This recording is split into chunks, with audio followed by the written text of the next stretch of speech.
My name is Shawn. I am a 30-year-old resident of Hillsboro, Ohio. I have lived here my entire life, and my family has been here longer than that. My great-grandmother, Maxine Thomas, she was one of the marching mothers. That's what it's locally known as, but it's more recognized as the Lincoln School Marchers. I'm also the president of Hillsboro Against Racism and Discrimination, and I think exposure is a really big and an important step to get to where we think we need to be. I've always kind of been aware of racism in Hillsboro, but not on the scale that I know it has been in the last couple of years since getting involved with activism. And that's kind of what brings me here today, to kind of tell my story.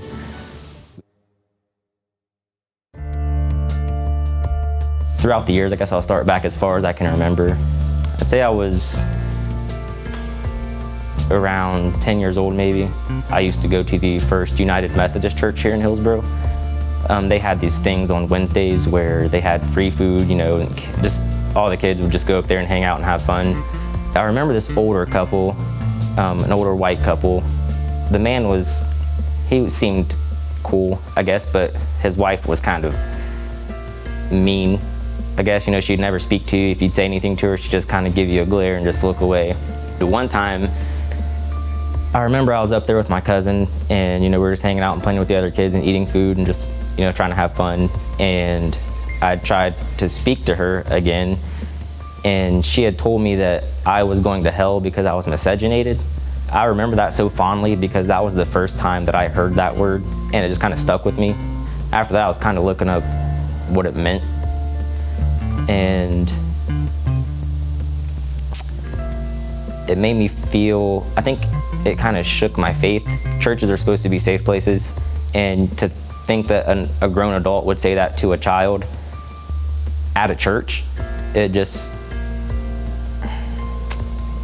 made me feel bad, I guess. I don't think that woman reflects, the United Methodist Church of Hillsboro. I've been there plenty of times before and after, and they still, to this day, we've held events there through H.A.R.D, like a chili cook-off and stuff. So I don't think that she represents, the beliefs and the people of the First United Methodist Church in Hillsboro. I think a majority of the racist remarks that I've encountered were in school with other children.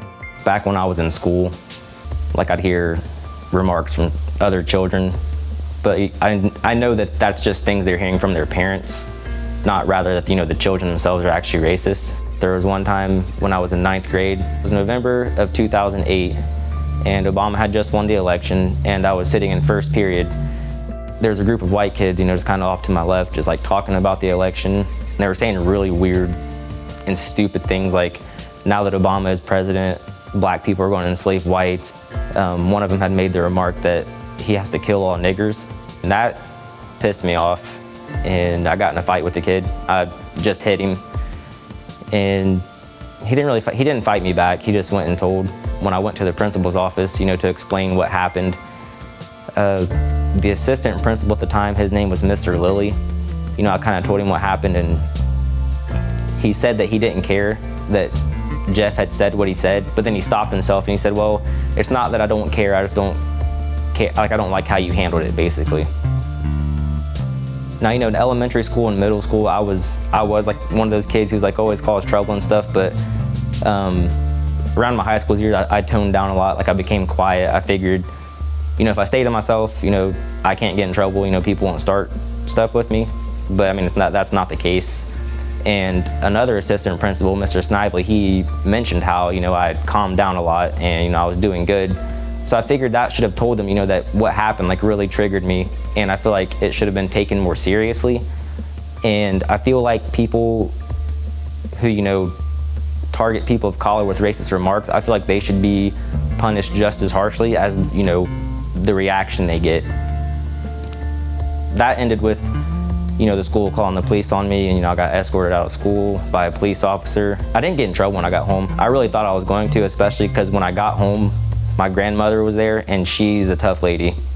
She didn't care, she told the police officer that, that's been happening a lot, because I guess she was at Walmart earlier that day, and there was another white man out there, hollering the N-word. What my dad had told me was, take up for yourself, just you gotta feel like you gotta fight someone, if they're calling you racial slurs, do it, because, that's how I was raised. And, like I'd said in high school, I'd calm down a lot, try to stay to myself. So when I heard that word, it just triggered me. And, I just did what I was taught to do. And I know violence isn't always the answer, but I do feel sometimes in the case of standing up for yourself, it is necessary. Because I feel like, if I sit there and just, these people are calling me racial slurs and I just sit there and ignored it and, it never would have stopped. But the one time I defend myself, it stops. It was just a really rough time. Obama getting elected, it seemed to trigger a lot of white folks, especially in small town communities. So back then I wasn't really interested in politics, didn't pay attention to him or anything. I think I got more involved with politics and, started paying attention around 2016. And you were still hearing crazy things about Obama, things that didn't even have anything to do with politics. People talking about his wife, where he's from, something about his birth certificate being fake, just a bunch of weird, crazy, stupid things that aren't even relevant. And it made me wonder, why was Obama the only president? Well, it doesn't make me wonder because I know, but why was he the only president who was questioned on where he was from? There was an incident in 2017. So I used to compete in mixed martial arts, and I was out on Anderson Road, jogging up and down the road with a friend of mine who he also fought, but he was helping me, train and get some work in. And Anderson Road is way out there, there's nothing around. And the sheriff pulled up, and, he called me over, and I was kind of confused. But I went over there, and he, asked me what I was doing, and, I said, I'm just out here getting some cardio in. And then he asked me, you're not breaking in any houses, are you? I said no. And I thought he was joking at first, but he was serious. And I'm like, I don't have any bags on me. I'm wearing skin tight, compression shirt, compression shorts. I don't even have pockets. If I was breaking into houses, where would I even put anything? He's like, oh, he's like, we just got a call, so I was just checking. That's definitely that, thing we talked about things just being ingrained in them. I feel like if someone, they're grown up, they're told, black people are inherently, violent or, predators or, all these other things, and they're just going to think that even if they meet black people in their adult life, they become friends with black people, I still think they're going to have that, those words in the back of their mind. And they see a black person they don't know in their neighborhood around their house, they're always going to think back onto, okay, well, I'm possibly in danger, I got to watch this person, or I got to call the cops on this person. It's just, I feel like people need to have more dialogue with each other, Because you hear so say someone will grow up in Hillsboro and then they will go off to college and, they completely change, their point of view on everything because they're exposed to all these different people. So, but then you have people in Hillsboro who don't leave Hillsboro and they're just stuck. And, then he starts mentioning my tattoos, trying to make small talk, but I'm like, am I good to go? I didn't want to talk to him at that point. I was already annoyed. And I know that was racial profiling because my friend was white. He didn't talk to my friend at all. Didn't call my friend over. And now what I think happened was that whoever called only pointed me out. But I still think the officer could have assessed the situation better. Seen two kids running up and down, the street wearing gym clothes. They're obviously exercising. But he still chose, to ask me if I was being a criminal. So that was definitely racial profiling. So, and I think I realized that racism was a problem in Hillsboro whenever our former mayor, Drew Hastings, was still in office, and he had made a lot of racist remarks on Twitter and Facebook, things such as, just dropping the N-word or, saying that blacks have declared war on whites and telling people to pick a side, just really divisive things. And it was never taken seriously by a majority of the community. It wasn't taken seriously by, the local government. The black community went to city council meetings, to try to get Drew Hastings to resign or to get him censored, and it just never went anywhere.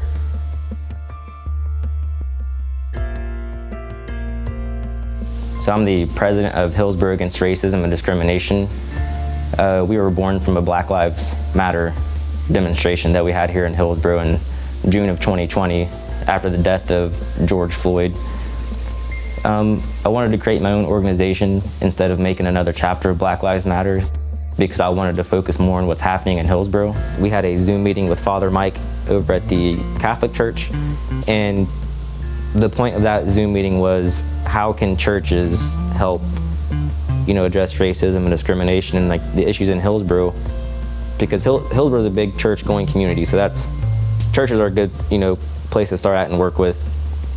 And Father Mike had told us that he did bring the issues of racism up to his congregation, and they think racism does exist, just not in Hillsboro. And also he said that when we had our Black Lives Matter demonstration, that people were asking him why we were there, because people of color don't live in Hillsboro. So that's crazy to me. Like, do you not go to sporting events at schools? Like, do you not even go out and shop? Like, we're here. And I just couldn't figure out how someone could even think that. So, like I said, the Juneteenth event we had this year, I mean, it's been like 2 years in the making, but, just trying to get that exposure out there and, show whoever thinks that people of color don't live in Hillsboro that we are here and we have been here for a very long time. So the Lincoln School Marchers were a group of mothers and several of their children who marched from 1954 to 1956 to desegregate Hillsboro schools. So the marching mothers, like I said, my great-grandmother was one of them, and 2 of my great-aunts and 2 of my great-uncles were among the children. And the route we took during our Black Lives Matter demonstration, it was heavily influenced by the marching mothers. And I remember, speaking about the marching mothers, after the event to people like in the parking lot. And there were people who told me that they have lived in Hillsboro their whole lives and they've never heard of the Lincoln School Marchers. Hillsboro Against Racism and Discrimination, we immediately started working, how can we make this story more known? Which the Highland County Historical Society, they do a great job, promoting the story. But I don't think anybody really goes to the Historical Society as much as they should. So our first line of business was to get a memorial bench dedicated to the Lincoln School Marchers, and it sits in front of the courthouse now. We did that, and before that so there's a mini documentary for the Lincoln School Marchers, and we worked with Star Cinemas to put it on there. The Lincoln School Marchers, it's being promoted heavily now by Ohio Humanities, and they're doing a great job. There's about to be a children's book coming out this year, I believe. So I think H.A.R.D will probably help, promote that and get it out there. So, I mean, like I said, just the Lincoln School Marchers, not just heavily influenced the route we took for the march, but I'd say they heavily influenced, Hillsboro Against Racism and Discrimination in general. The biggest thing being that that's my personal family history, and to, live in a town where that happened and people don't know about it, that kind of offends me a little bit. I mean, you drive into Hillsboro and I'm pretty sure it mentions, is it Eliza Thompson on the Hillsboro signs, but why not mention the Lincoln School Marchers, So, I want to do what I can to make the story more known.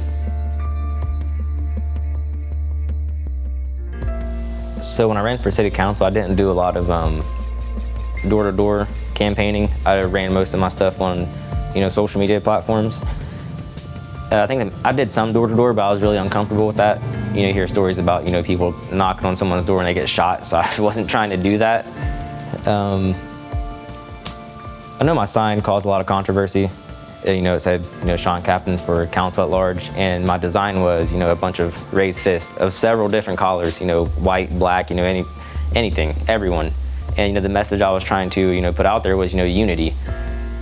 But a lot of people, were criticizing it as a Black Power sign, and they specifically pointed out the black fist. They ignored every other, skin tone that was on my sign. So I think that was an issue. I think I made a lot of people uncomfortable, which kind of was my goal.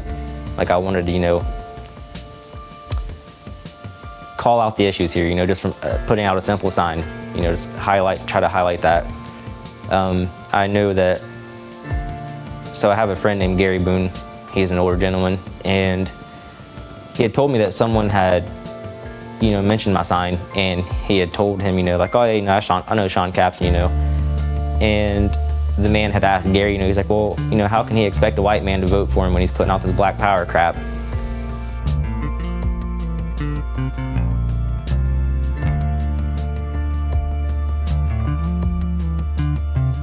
I tried to have like a, a chili cook-off back then, and Gary had also put me in contact with a man named John Hearn. He's also an older man, I think probably like 70s.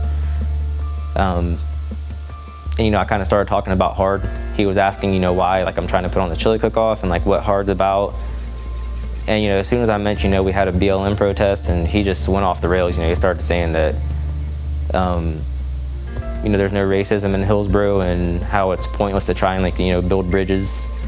And he had even told me that he was racist. Like that's what he said. He literally said, I'm racist. And I said, so you're saying there's no racism in Hillsboro, but you're racist? And he kind of like had a frozen face looking at me. He's like, yep. He stuck to his guns. So I just looked at Gary. I'm like, so what, like, what's the goal here? Like, I'm kind of done with this, meeting. And, Gary apologized to him because he didn't know that John was like that. He said he'd known John for a long time. He said John was a good guy. And he might be a good guy, but he wasn't to me. So that didn't go anywhere.